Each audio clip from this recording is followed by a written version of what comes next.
Bueno, pues gracias por venir a la sesión del seminario de estudiantes de hoy. Tengo el gusto de presentar a Agustín Hernández. Muchos ya lo conocen, otros no, se los presento. Todos. Él va a dar una introducción a juegos evolutivos. Agustín ahorita está en su tercer semestre de maestría, está culminándolo, está con el doctor Onésimo Hernández Lerma. Sus intereses son juegos evolutivos, la biología, física matemática, un poco de análisis complejo, núcleos reproductores, pero pues ya está dejando como esos vicios. Ahorita nos va a hablar un poco acerca de juegos evolutivos. Muchas gracias, Agustín. Bueno, muchas gracias, Sergio. Pues sí, yo les voy a hablar un poquito de juegos evolutivos, más o menos les voy a decir qué son, cuáles son las problemáticas que se presentan estas cosas y pues cómo nacen más o menos. Pues bueno, primeramente los juegos evolutivos nacen de querer modelar, valga la redundancia, un juego donde los jugadores están adaptando sus estrategias. Es decir, están evolucionando o adaptando precisamente las estrategias. Y básicamente esto se ve mucho en biología. Perdón. En biología, cuando queremos modelar la evolución de las especies con un ancestro común, esto nos va a servir, o esta herramienta nos va a servir para ello. Y en física, salen naturalmente con juegos de campo medio para minimizar o maximizar ciertos potenciales. Bueno, usualmente es para minimizar potenciales. Entonces, bueno, les mencioné un poquito de campo medio porque precisamente es como el padre de juegos evolutivos. El problema de campo medio es que son un poco intratables para más de dos jugadores. Entonces, juegos evolutivos va a ser una respuesta un poco buena para cierto tipo de juegos de campo medio. Bueno, un poquito de contenido, primero unos preliminares técnicos, después les voy a platicar un poquito más de campo medio, después ya el modelo que nos va a interesar estudiar, que es el replicador dinámico, y finalmente les voy a introducir un poco sobre juegos evolutivos. Bueno, algo técnico, ¿qué es un juego?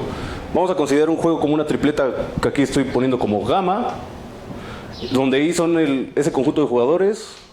Para cada jugador tenemos un conjunto de acciones que es A sub I o estrategias A sub I, y consideramos el conjunto de probabilidades, el conjunto de medidas de probabilidad sobre estos conjuntos de acciones que van a ser las estrategias mixtas. Y ya finalmente las funciones estas J sub I, que son funciones que van del producto cartesiano de todas las medidas, de todos los espacios de medidas, de conjuntos de medidas de probabilidad, perdón, a los reales. Son funciones de costos. Bueno, aquí estamos considerando el conjunto de estrategias puras, A sub I, como espacios métricos separables. Solamente esto es algo meramente técnico. Esto es lo que es un juego formal. Ahora, lo que nos va a interesar estudiar a la gente que hace juegos son los equilibrios de Nash. Estos equilibrios de Nash, de cierta manera, son las acciones sino que todos los demás jugadores, o si jugadores ya tienen una estrategia fija, esta estrategia nos va a mayorizar los costos o minorizar los costos, de cierta manera, ¿no? Entonces, bueno, aquí solamente es notación. Recordemos que la función de costos es del producto cartesiano.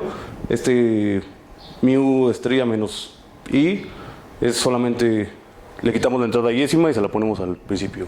Eso es lo único que estoy haciendo. Pura notación.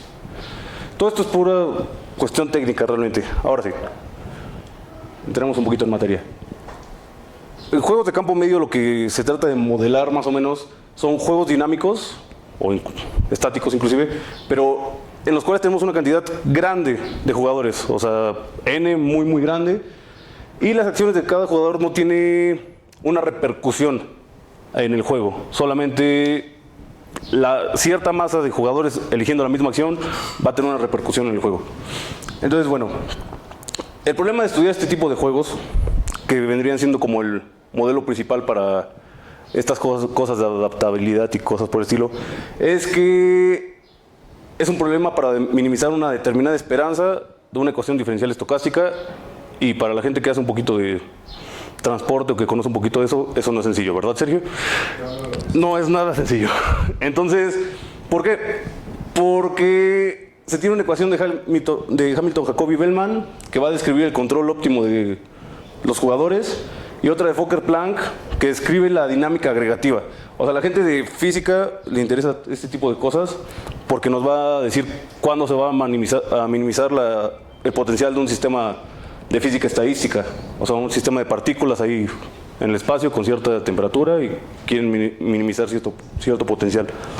Entonces, bueno, en pocas palabras, juegos de campo medio no es fácil, por eso no estudio esas cosas. Hay que irnos a algo un poco más sencillo, digamos.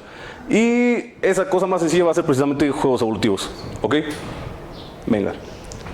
Vamos a estudiar primero esta cosita, que va a ser el replicador dinámico. Denle un vistazo rápido, les voy a explicar más o menos qué es lo que hace. El replicador dinámico te está diciendo, dado que tú ya elegiste una estrategia mu sub b, ¿qué tan buena es en contra de las estrategias de los demás jugadores en un tiempo t? ¿Ok? Ahora, estamos suponiendo que el tiempo está evolucionando un tiempo continuo. Por eso, digamos, este cambio o o más bien, ¿qué tan buena es tu estrategia es instantáneamente? De aquí viene el simbolito de derivada. ¿Tienen alguna pregunta de esto? Es bien importante que se entienda más o menos qué es esto. Principalmente, ¿qué es esta cosa? La derivada de una medida de probabilidad respecto al tiempo, pues digamos, no es tan trivial. Aquí estoy suponiendo que ya va a existir y pues ya. ¿Sigue siendo medida? Va a seguir siendo medida asignada, no siempre va a ser una medida de probabilidad. Cuando sea una medida de probabilidad, nosotros vamos a considerar juegos donde esta derivada exista y sea medida de probabilidad. ¿Ok? ¿Y de qué depende eso? Esto te lo va a dar una forma bilineal. Déjame ponerlo. Resulta que si tenemos la integral sobre ciertas funciones f de estas medidas, digamos que estas cosas van a converger débilmente estrella, estas medidas van a converger débilmente estrella si existe este límite.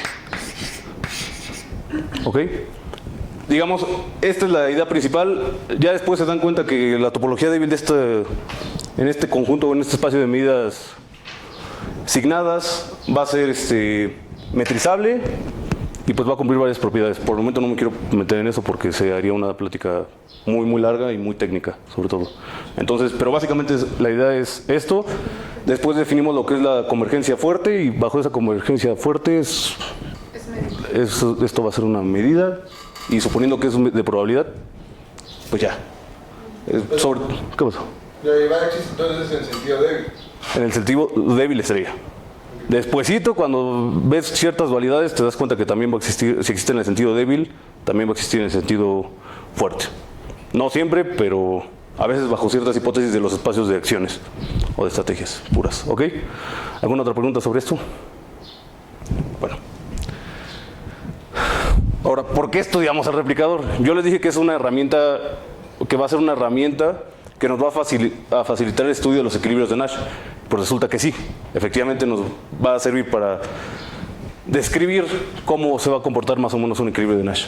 Bueno, si aquí estoy usando una notación sencilla, a la derivada anterior le estoy llamando f sub b y al vector cuya cada entrada es una medida la derivada de una medida, le estoy llamando f. ¿Ok?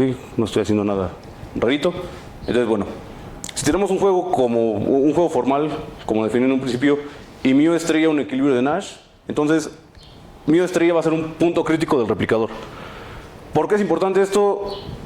Pues porque ahora en lugar de decir, bueno, pues por dónde busco el equilibrio de Nash, pues mínimo ya sabes más o menos por dónde buscarlo. Te vas al conjunto de puntos críticos del replicador y sobre eso empiezas a buscar un poquito el equilibrio de Nash. Casi nunca es fácil hacer eso. Usualmente se van a estudiar modelos donde el punto crítico solamente sea 1 y el equilibrio de Nash pues sea ese punto crítico. Bueno, pero bueno, esto es más o menos como todo el panorama de por qué se estudia juegos evolutivos. Pero no les he dicho que es un juego evolutivo. Bueno, pues lo único que vamos a agarrar es el juego que teníamos en un principio y lo vamos a adaptar con el replicador. O sea, y esto nos va a servir para saber qué tan buena es la estrategia que tienen los jugadores y si no es muy buena, pues la tienen que adaptar. ¿Ok? Simple y llanamente eso. Entonces, bueno, Vamos a ajustar este jueguito. Ahora en lugar de ser una tripleta va a ser una cuatripleta. ¿Qué pasó? ¿Sabes cómo es ese proceso de adaptarse? ¿A qué te refieres con cómo es ese proceso de adaptarse? O sea, dices, si la estrategia como no está buena, se tiene que adaptar. Sí, o sea, Para evolucionar, entiendo. Pero... claro. O sea, digamos, si esta cosa pudiera ser negativa de repente, se diría que esa estrategia no es muy buena en contra de todas las demás, entonces tienes que adaptarla. Perdón, eso no lo dije. ¿Ok? Que al final de cuentas es lo que nos va a interesar a la gente que hacemos juegos, cómo se van adaptando las estrategias. ¿Ok? ¿Sí? Okay. Bueno. Okay. Entonces tenemos esta definicióncita. Aquí estamos considerando que estas derivadas van a existir y van a ser medidas de probabilidad otra vez. Entonces, pues bueno, no estoy haciendo nada rarito. Entonces, bueno, lo interesante es que casi todos los resultados que tenemos para el replicador dinámico se van a cumplir para estos juegos. Pues básicamente solamente les mostré este teoremita, pero va a haber muchos más sobre el replicador. Y realmente aquí hice un poquito de trampa porque no les puse todas las hipótesis que necesita el teorema. Sobre todo son hipótesis de estabilidad sobre este sistema de ecuaciones diferenciales. No me quiero meter en estabilidad porque también es otro rollo, entonces quédense con que si es más o menos estable este sistema y mu es un equilibrio de Nash, entonces va a ser un punto crítico. Pero bueno, continúo.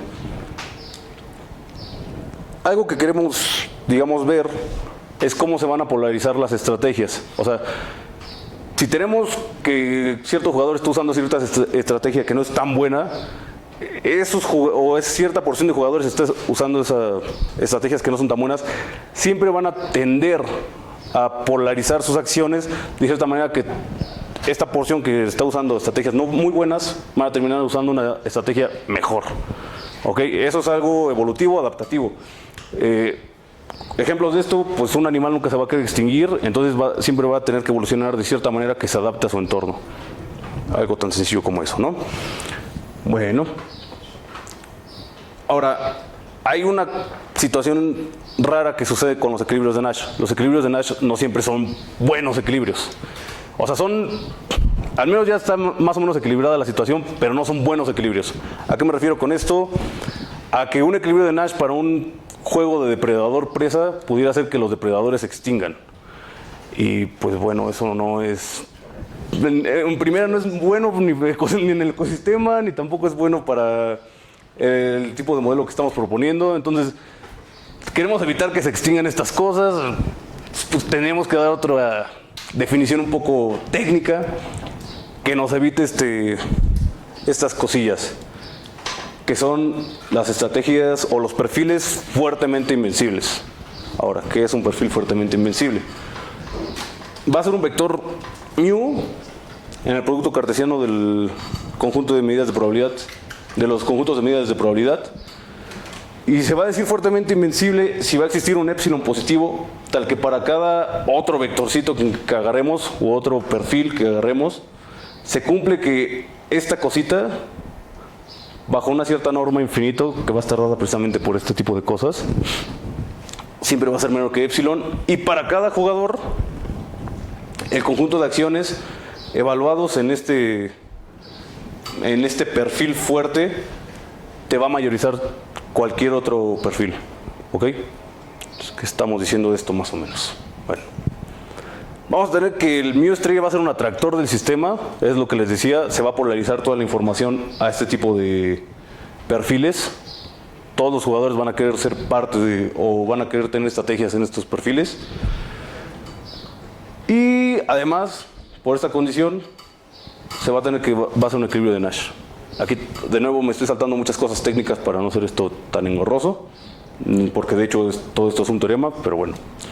Estos van a ser los perfiles verdaderamente, o las cosas que verdaderamente nos van a interesar estudiar en juegos evolutivos, perdón. ¿Ok? ¿Por qué?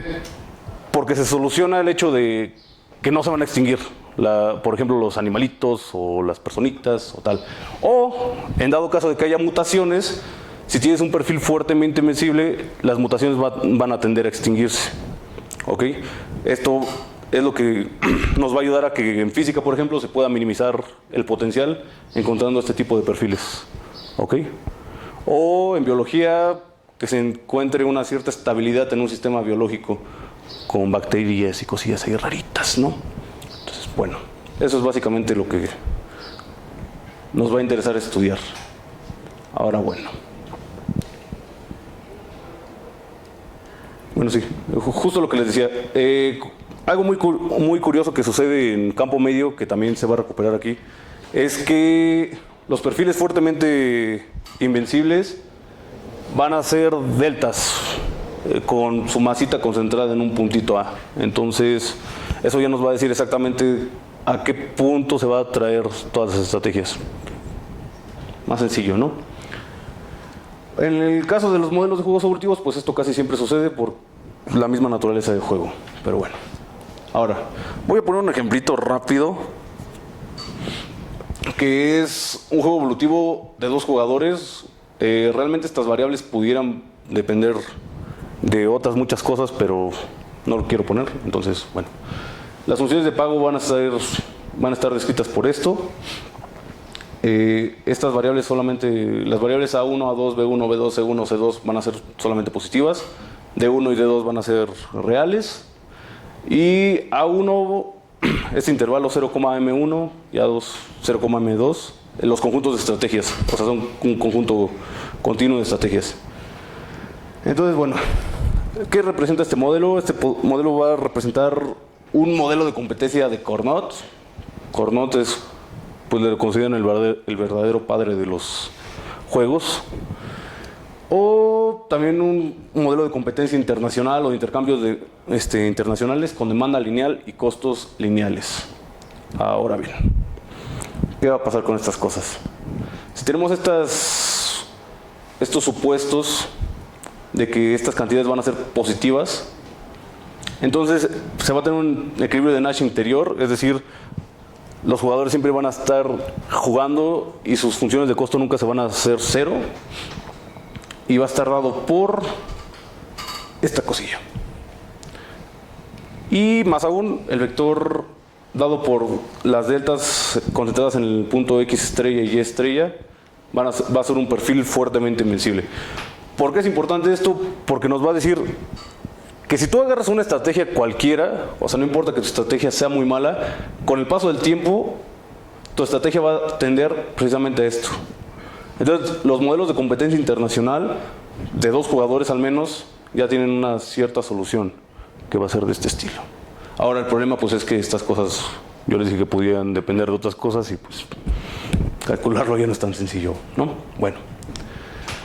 El cálculo anterior realmente no es tan difícil, o sea, es bastante directo y lo pueden consultar en este paper que estoy citando, que es del doctor Onésimo de Saúl, de 2015. Bueno. Ahora ya para casi que terminar la plática, quiero hablarles un poquito de juegos espacialmente no homogéneos. ¿Por qué? Porque la adaptabilidad a veces depende mucho del espacio, de un cierto espacio en el que se están moviendo los jugadores y una cierta dinámica que están siguiendo. Entonces, bueno, suponiendo que los jugadores se están moviendo en RD y el espacio de estrategias puras U es un compacto, y además va a ser, las estrategias que puede tomar un jugador va a ser la misma para otro jugador. Entonces, el par de posiciones y estrategias mixtas lo vamos a definir como estas cosas. Y la evolución del sistema estará dado por una medida sigma en el conjunto de probabilidades sobre estas cosas. Entonces, bueno, aquí nada más lo único que hay que checar es cómo se va a interpretar el sigma. Y el sigma va a describir la superposición de jugadores en un mismo punto con la misma estrategia mixta para algún tiempo t. Ok, aquí no lo puse dependiendo del tiempo porque se me pasó realmente, pero esto depende del tiempo. Ok, bueno. Las funciones de costo solamente se tienen que considerar de nueva cuenta de esta manera. Y cada función de costo va a darnos la información de la contribución de jugador de estrategia mu en el punto X versus mu' en el punto X'. Lo que eso significa. ¿Ok? Entonces, solamente hay que definir un potencial de la estrategia sigma para poder definir otra vez el replicador. Y va a estar dado por esta cosita. Este va a ser el potencial de sigma en este puntito X, mu. va a estar dado por estas integralitas. Y ahora el sistema, que es el replicador de hace rato, solamente va a estar representado por esto. Realmente este va a ser el interesante para estudiar sistemas biológicos, porque cuando estamos checando cómo evolucionan las especies o cómo migran las especies, esa evolución y esa migración va a depender completamente de dónde esté la especie parada, ¿no? O sea, no va a depender solamente de la estrategia que esté usando. Y ahora, solamente para agregar un poquito, también podemos checar que esto va a estar acorde a una cierta dinámica de la población. Esto sirve muchísimo para modelar migraciones.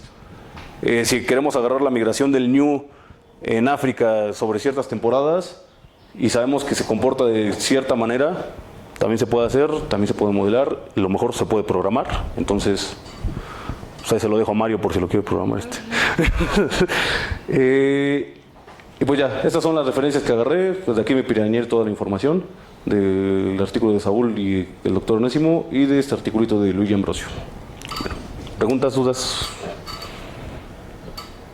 ¿Alguna pregunta, duda, comentario, lo que usen? Sí. Hablas del potencial. Definimos un potencial de jugar, tratar de... ¿Ese potencial es el potencial de juegos potenciales? O sea, el que... No. O sea, maximizar ese, por ejemplo, o al optimizar ese, ¿qué? Al optimizar este te va a dar precisamente la mejor estrategia conjunta en el punto X, digamos, de los jugadores que están agarrando Mew o que están eligiendo la estrategia Mew. ¿Ok? O sea, es lo que te está diciendo este potencial, pero nada que ver con lo de juegos potenciales. O quizás sí, pero... No, sí es, ¿no? Es que exacto. Te da como un equilibrio, ¿no? ¿Algo así? Esto te va a dar el replicador dinámico. No. Esto lo defines para el replicador dinámico. Jugadores, ¿no? ¿Cómo, perdón? O sea, cuando tomas el límite de los jugadores, cuando tienes el potencial en juegos, cuando tomas el límite, cuando N se va a infinito y se supones como cierta simetría en el juego, Ajá. entonces el potencial que sale como en física, como potencial de energías, es equivalente como a tomar partículas cuando se van a infinito. Entonces lo que hace juegos de campo medio es generalizar ese límite a ese tipo de potenciales. O sea, sí tiene que ver, pero realmente hay como una parte ahí que no está. O sea, porque son como ecuaciones similares, pero ahí te falta como un término que es el que eliminas cuando el n se va a infinito. Sí, pero sí tiene que ver con los potenciales.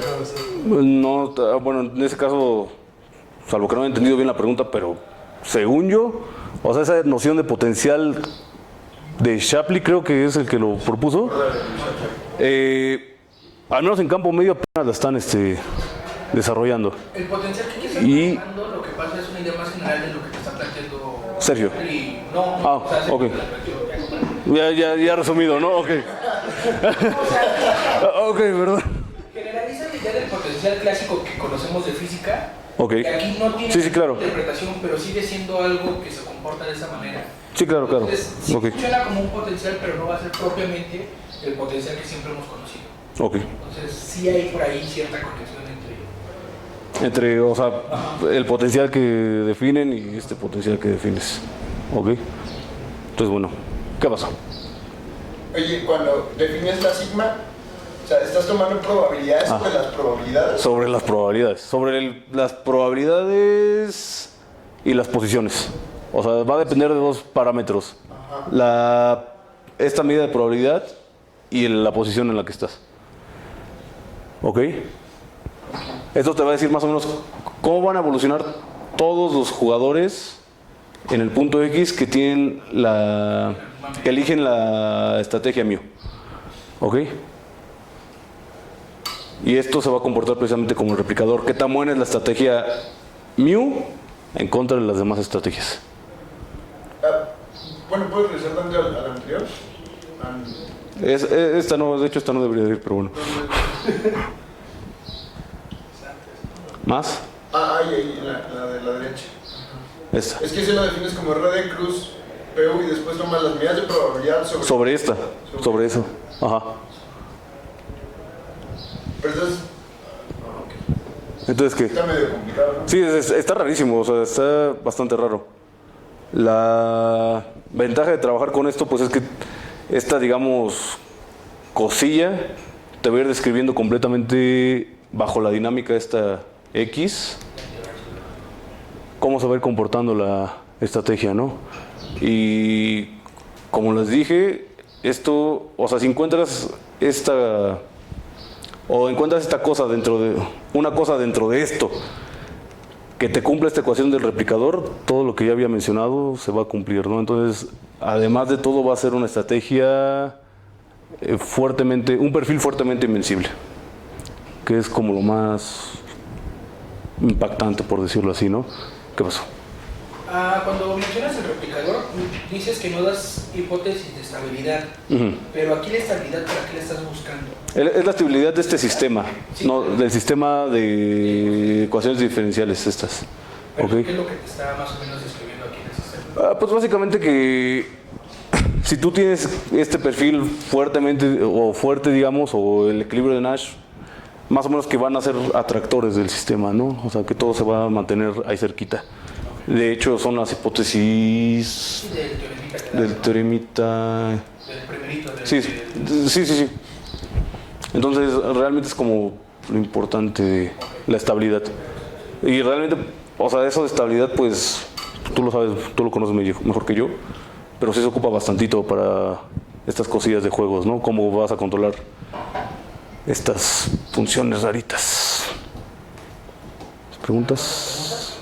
Una cosa más. ¿Qué pasó? Decías cómo es la conexión entre campo medio y evolutivos, ¿no? Decías campo medio, tienes acá Hamilton y tienes Fokker-Planck.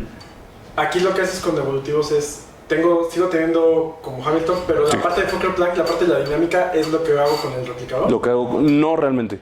Más bien, lo ajusto para que la parte de Fokker-Planck se comporte como yo quiero del replicador. O sea, si te das cuenta, todas estas hipótesis es de...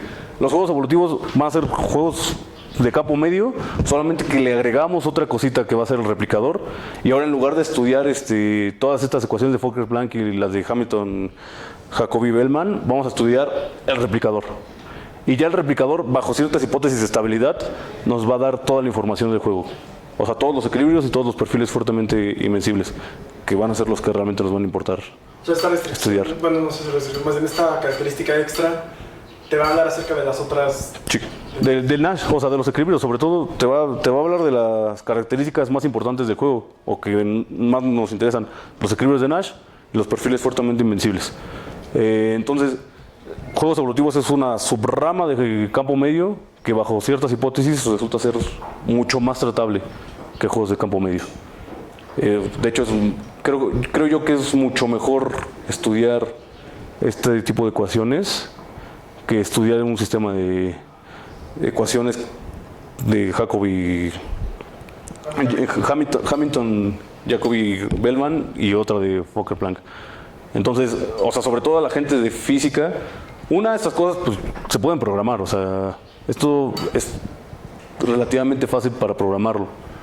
A veces las cosas entonces, para hacer simulaciones, pues esto te puede jalar súper bien.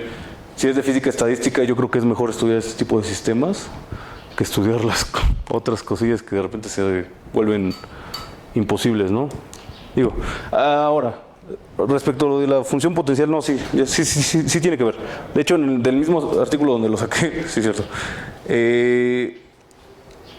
sacan una función potencial para este tipo de problemas. Solamente, el único problemita aquí de las funciones potenciales, en el sentido de Shapley, otra vez se me olvida el nombre de este señor, es que te van a dar cosillas no lineales de repente, entonces a veces para solucionarlas ya es un show bastante complicado, ¿no? Pero sí tiene que ver. ¿Ok? Y otra cosita sobre eso. También se ha estado trabajando, sí. El problema es que a veces las hipótesis son muy fuertes sobre estas ecuaciones, ¿no? O sea, sobre el replicador. O sea, como que si cierta proporción de jugadores decide mudar su estrategia a otra, automáticamente llega otra proporción de jugadores y rellena ese espacio, ¿no? Y es como, pues eso no va a pasar. Otra pregunta. Aquí tú estás hablando de equilibrios de Nash, ¿no? Ajá. Entonces, tu juego es competitivo. Ajá, sí es un juego competitivo. No, bueno, Se puede modelar como un juego competitivo o inclusive puede ser un juego cooperativo o simétrico y raro. ya teniendo tu potencial y todo, ¿no te serviría estudiar ya no tanto Nash, sino igual una especie de nuevo equilibrio, un óptimo de Pareto por aquí? Algo interesante de esto es que para ciertos juegos, para ciertos juegos evolutivos, algunas hipótesis de Pareto se van a seguir cumpliendo y además van a coincidir con los perfiles fuertemente invencibles. Entonces aquí ya tienes condiciones casi inmediatas para tener la dualidad tanto Nash-Pareto.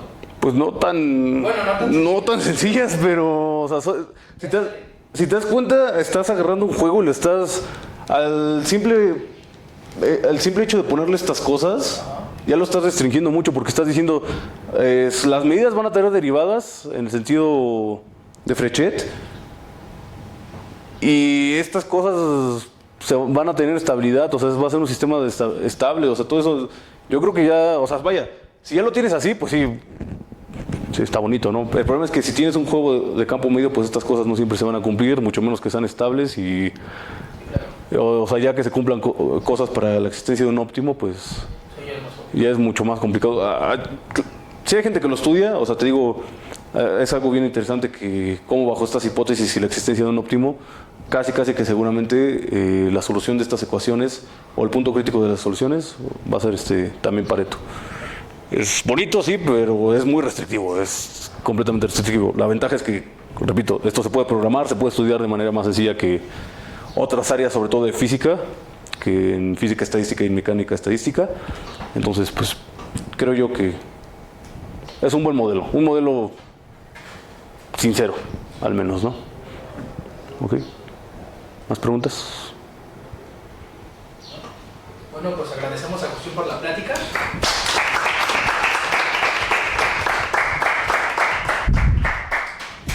Y hacemos entrega de su constancia. Qué bonito.